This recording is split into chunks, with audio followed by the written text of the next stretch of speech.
मतलब होता है जैसे यहाँ पे आप एक फैक्ट्री देखो, तो उस फैक्ट्री में कोई एक नई फैशन की चीज़ आई, जैसे कि शॉर्ट कुर्तीज होती है लड़कियों के लिए, लड़कों के लिए जैकेट वगैरह होते हैं, तो वो कोई चीज़ फैशन में आई और फिर आपने है ना कोई भी कंपनी थी, उसने ये देखा कि अरे ये जैकेट तो बहुत ज़्यादा डिमांड में है, तो उस कंपनी ने क्या करा, ऐसे बहुत सारे जैकेट बना दिए, है ना। तो उसका मतलब होता है ओवर प्रोडक्शन। ओवर प्रोडक्शन मतलब किसी भी चीज़ को ज़रूरत से ज़्यादा ही बना देना। अब जैसे वो जैकेट्स थे वो बहुत सारे बन गए है ना, कि 100 जैकेट्स बना दिए, लेकिन उनमें से काम तो सिर्फ 50 है, बाकी के 50 का क्या हुआ?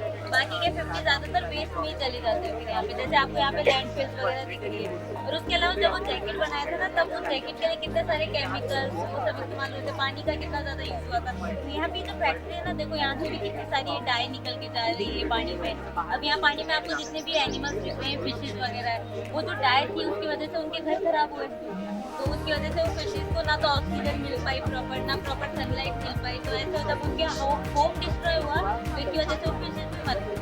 और उसके अलावा जैसे वो 50 जैकेट्स एक्स्ट्रा बन गए थे, तो ओवर प्रोड्यूस हो गए थे, वो भी आप देख सकते हो कि यहाँ पे है ना इनके ढेर लग गया। अब ये ढेर से क्या हुआ, यहाँ पे एक लैंडफिल क्रिएट हुआ। लैंडफिल मतलब ऐसी जगह जिसको वो लैंड जो किसी बेकार की चीज से फिल हो गया, तो अब हम इसको इस्तेमाल नहीं कर सकते, इसकी फर्टिलिटी भी खराब हो गई है। यहाँ पे ना आप एग्रीकल्चर कर सकते हो, ना ही यहाँ पे आप कुछ और कर सकते हो। तो हमें ये लैंडफिल और ये पॉल्यूशन से बचने के लिए क्या करना चाहिए कि यहाँ पे देखो इतने सारे सॉल्यूशन आपके पास में, ज़्यादातर आप क्या करते हैं, यहाँ पे डोनेट कर देते हो कपड़ों को। अपने घर में कोई भी जैसे काम वाले होते हैं उनको हम आज कपड़े दे देते हैं, यूज़ करें।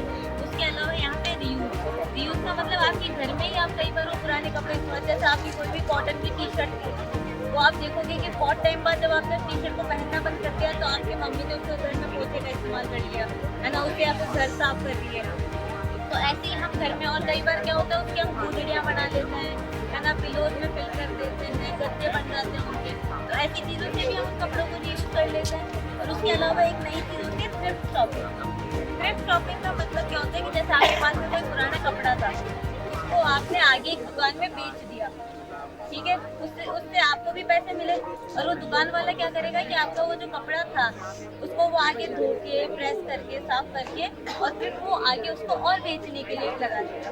तो वहाँ पे अगर आपके पास जिसने भी उस कपड़े को खरीदा उसको सस्ते में मिल गया, और वो कपड़ा भी तो रीयूज हो गया, है ना। अब आपको ये चीज़ समझ में आई इसमें पूरी।